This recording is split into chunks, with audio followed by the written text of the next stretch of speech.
Comment le doute se manifeste dans ta vie? Ça, c'est un gros morceau pour moi. Le doute, c'est vraiment quelque chose qui revient. C'est vraiment, ouais, un beau... c'est pas un pattern, c'est plus gros que ça. C'est un thème dans ma vie. Je pense que je suis appelée à expérimenter le doute beaucoup.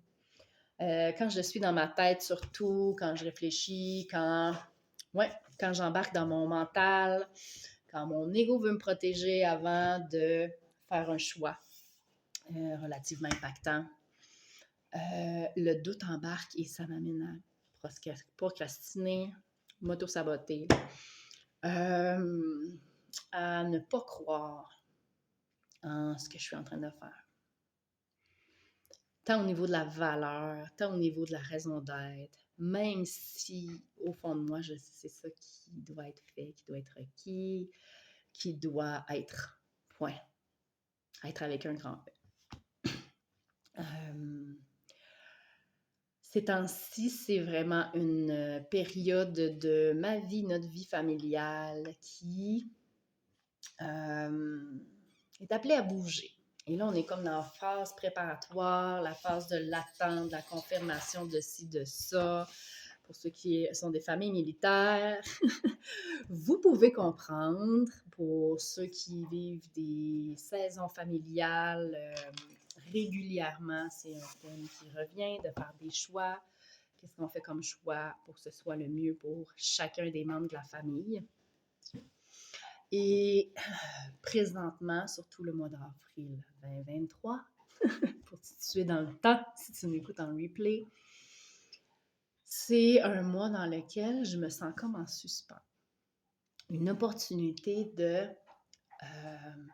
faire des trucs que ça fait un bout que je veux faire, côté professionnel. Donc, des projets, terminer une formation que j'ai commencé déjà l'année passée et que je n'ai pas été en mesure de terminer parce qu'on est déménagé au Texas.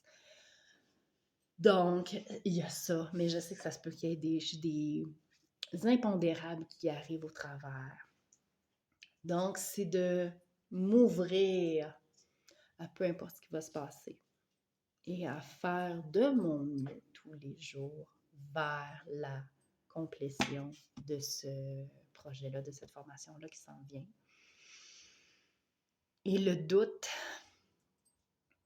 se manifeste quand même dans le sens où j'ai besoin de plus de me connecter à mon cœur, surtout. Pas pour rien que quand je parle, je mets vraiment beaucoup souvent ma main sur mon cœur.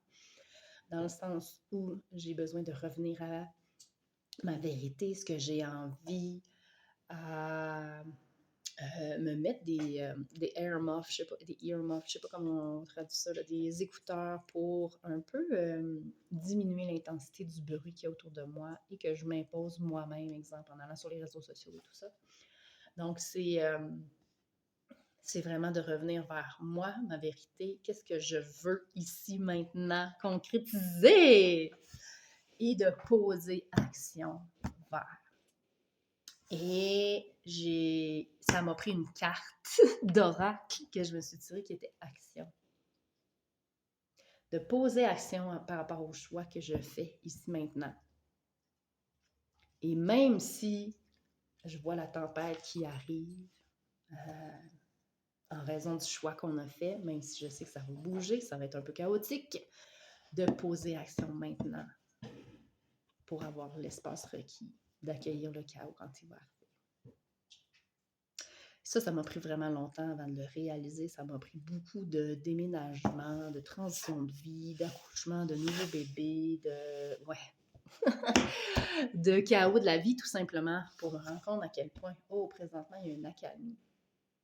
Et c'est maintenant que je dois passer à l'action. C'est maintenant que je dois me nourrir personnellement, prendre du temps pour moi, mais aussi de poser des actions les plus justes possibles pour arriver à terminer ce que je veux terminer, selon mon objectif.